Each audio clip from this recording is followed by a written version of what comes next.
property management and all that stuff, that's all Dad, and taking care of the cars and all the, we share some of the things like bill payment and things like that, but homeschooling is primarily Cindy.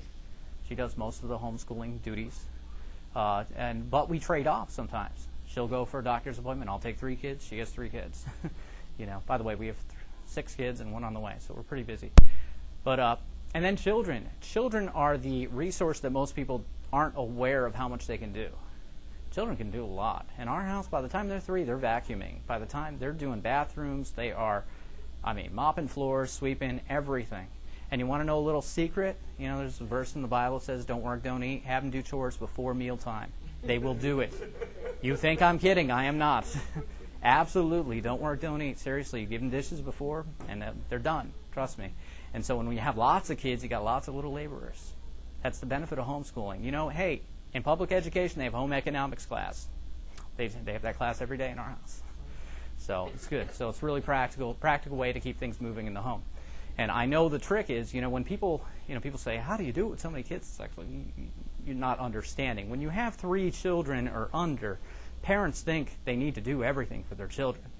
When you break the 4 barrier, those things change. At that point, the children are doing a lot for you. So, because they're at an age that they can, be useful. And you tag team, the older child with the youngest child, and then they work together. So you have a little trainer. The oldest child's learning management skills. And they're learning really practical things, and the youngest child is learning a skill set. And then you keep advancing. So little laborers, consider them little laborers. It takes some vigilance on the parents' part to train them.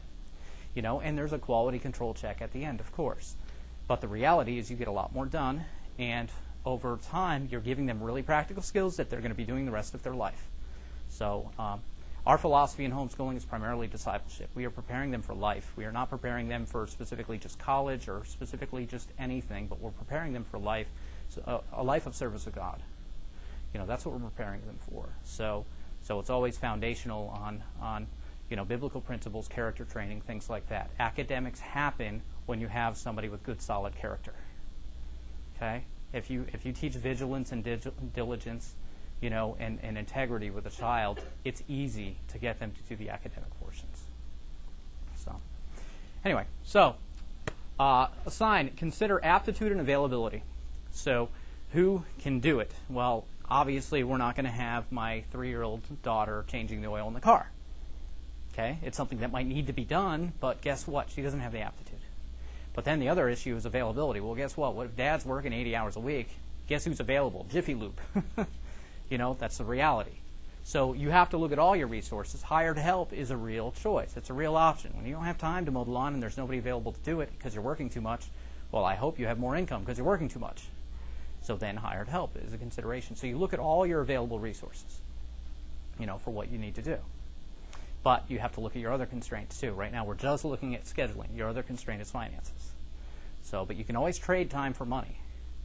When you have too much money and not enough time, then you can start hiring people to do things. When you have lots of time and not enough money, that's when you become a do-it-yourselfer. See? They're exchangeable. You can always exchange time for money. It's terrible when you don't have enough time or money, and it happens. So aptitude and availability. Well, you can change aptitude with MAL's a little acronym. So you model, assist, then you watch, and then you let go. Okay, so first thing you do is you show somebody how to do a task.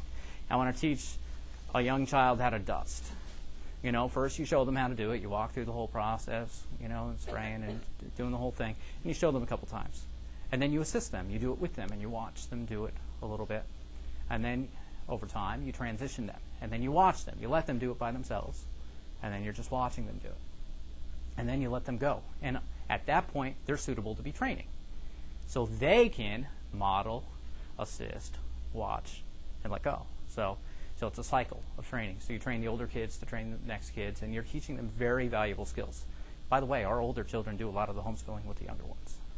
That's just because the teaching process is the best way to learn. There's no better way. Obviously, as homeschool teachers, you have to learn everything you're teaching your kids. So what we did with our oldest son when he was younger, and our children are pretty young still, but we gave him the teacher's guide for math and said, when you can teach Mom these things, then you're ready to move on to the next lesson. That's what you do when you don't have time. So, okay, so that's assigning. And so schedule setup, some of the practical things. Fixed events go first. Obviously, you work around meals. If you have young ones, you work around nap times, doctor's appointments, the things that are fixed that you can't control. Anything that has an external driver, like a doctor's appointment. And now, I want to warn against some practical things, like if you have lots of children, enrolling every child into an extracurricular event that are all different, that are all on different days, you're going to run like a mad person.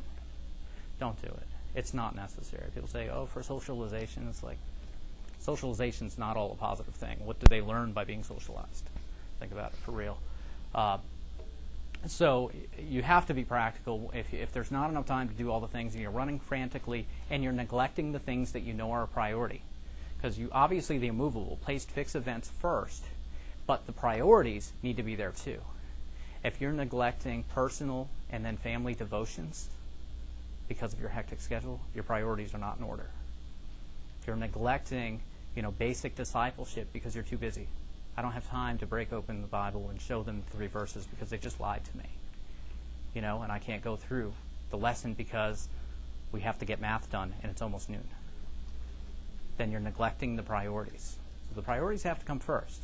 There's a few things, you have to major in the majors, not in the minors, because the reality is there's many things that God talks about in the Word as our responsibility as parents and basic discipleship.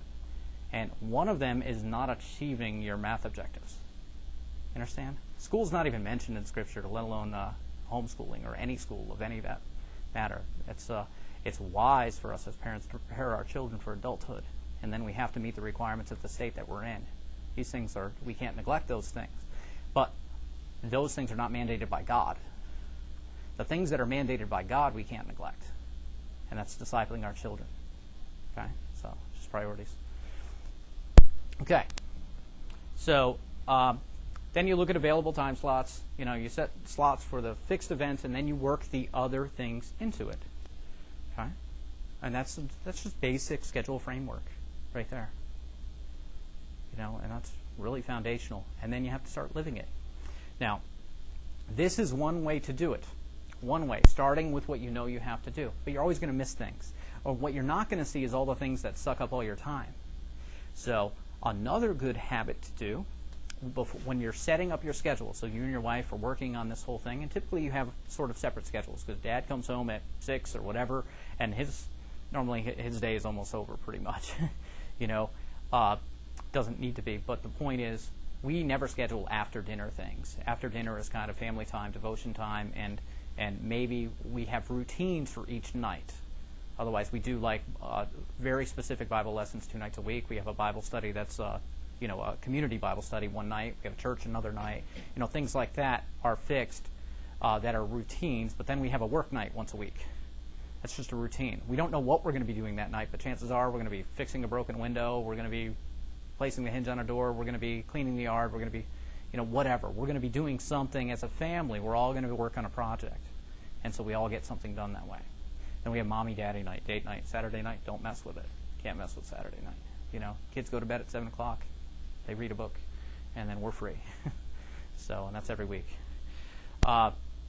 So that's basic framework, but something you want to do to understand where your time sinks are is to do a log. This is good for mom in the home.